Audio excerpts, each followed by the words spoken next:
Hi, I'm Barry Friedman, and this is the state we're in.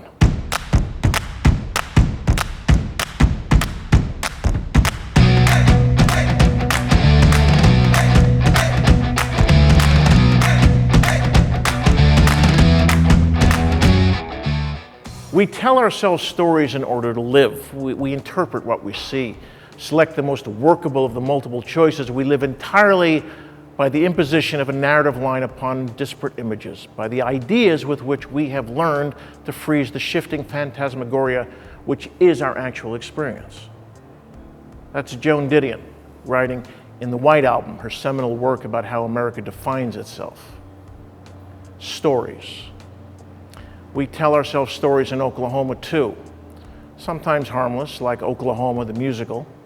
It's admired and beloved because, damn it, so are we.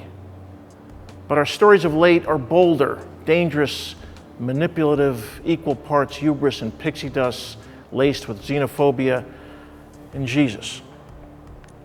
Our most recent stories would include the state budget and the 55th legislative session, elected officials who set new standards this year for obtuseness, procrastination, scapegoating, and tripping over themselves. But that story really completes an Oklahoma narrative that mutated in the early 1990s when the state revealed its hatred of a functioning government and then hit its stride precisely on January 20th, 2009, when the state revealed its hatred of a president. It's impossible to talk about recent Oklahoma politics without addressing the election of Barack Obama. To many in the state, he was and is legion, filled with multiple demons, both a boogeyman and piñata. The criticism was couched in opposition to his Affordable Care Act, Iraqi troop withdrawals, environmental objectives, presidential style, even a celebratory election night fist bump with his wife.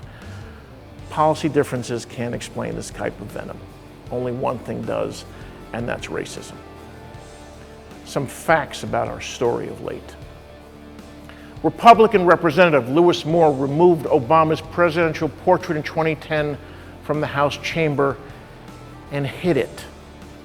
Republican Senator Mike Ritz said, "I have never seen a birth certificate that would pass the test of what I call a legal document," when he joined the lunatic of lunatics Orly Tates in questioning the president's legitimacy. Republican Senator Rick Brinkley assured us a birther bill he had introduced and authored that would have forced the president off the 2012 state ballot was not, in fact, a birther bill.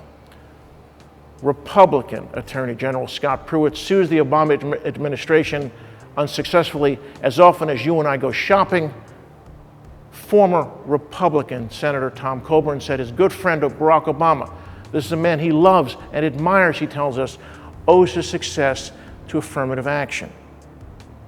And current Republican 1st District Congressman Jim Bridenstine, a former military man, laughed while a constituent talked of hanging the commander-in-chief. It was fatuous and mendacious, all of it, including this session's incomprehensible vote to impeach the president after he insisted all Americans, regardless of genitalia, be allowed equal access to public restrooms. And this. Oklahoma voters had already approved imposing term limits for elected representatives, reasoning that we'd be better served if new legislators were given the levers of government every 12 years.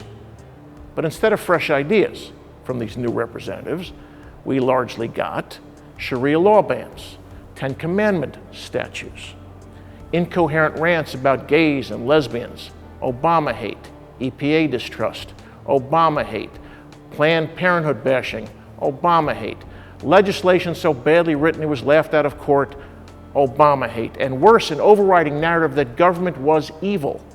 And of course, we got tax cuts because if government is evil, why should we feed it? We starve the beast and then blame the beast for being lethargic and unresponsive.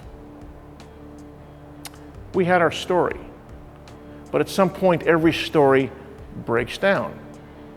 Are we one of those settlers in Oklahoma who developed this great state where there's plenty of heart and plenty of hope, or one of those 18,000 Oklahomans who signed a petition in 2012 supporting secession? during the Republican National Convention in 2012. Republican Governor Mary Fallin said it wasn't the federal government, but thousands of families who rushed to put a stake down on empty plots of land. They built tent cities overnight. They farmed the land. They worked very hard. They built 10 cities, she said, overnight. They farmed the land and they worked hard. Every word of it a cliche, a sop to the state's new robust ego and selective amnesia. She was telling the country, especially telling President Obama, that we in Oklahoma, we're not buying your notion of an interconnected commonwealth from which we all rose and a nation prospered. She gave credit to Harold Hamm, whom she called a visionary. This is the same Harold Hamm who also tried to get scientists at OU fired for studying the links between oil and gas activity and earthquakes. And then Harold Hamm, this is the same Harold Hamm who called Donald Trump the best choice for America. Fallin extolled these early day pioneers who did it on their own. It was a lie. For if we did it on our own, we did it without the U.S. Army and the Railroad, Homestead, and Morrill Land Grant Acts, the last of which was signed by Abraham Lincoln, a Republican. And if you go to Stillwater today and visit the state's premier land grant institution, you'll see Morrill Hall, named after Justin Smith Morrill, a senator from Vermont who thought federal funding for public colleges and universities was a good idea. Harold Hamm didn't do that. Morrill did that. America did that.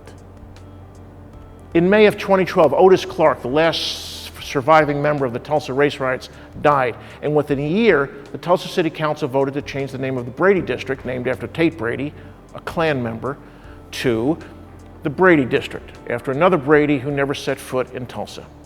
And today, when you go there, past the museums and food trucks and the ballpark, you'll see the names of those killed and displaced from the Tulsa race riots etched in the sidewalk. You can walk over and on top of them. That's our story too, and we have to answer for it. In Oklahoma, we make sure there's no talk of sex in sex education classes. We drug test the poor for the crime of being poor. We throw cash to the luxury boxes and piety to the cheap seats, privatize prisons and schools, and continue to botch executions. As for those bathroom bills, the funding cuts to mental health, the belittling treatment of women, and the religious symbols in the public square upon which we insist. We're not better than that. We are that. There was no coup. This is the government we want. The devil is not in the details. He's in the heart. If we are Oklahoma, we are also Silkwood. If we are Will Rogers, we are also Anita Bryant. If we are the gathering place, we are also elementary schools in Moore without tornado shelters. If we are the land rush, we are also the burnt buildings of Greenwood. We tell ourselves stories filled with heroes and grit and our better angels. We tell ourselves stories about the inexorable and proud march of Oklahoma. We tell ourselves stories about fairness and love and acceptance for all our people. We tell ourselves stories about being forever blessed because God's on our side. We tell ourselves big, beautiful stories about how good we are and have always been. We tell ourselves stories in order to live. And we lie. Chapter 2.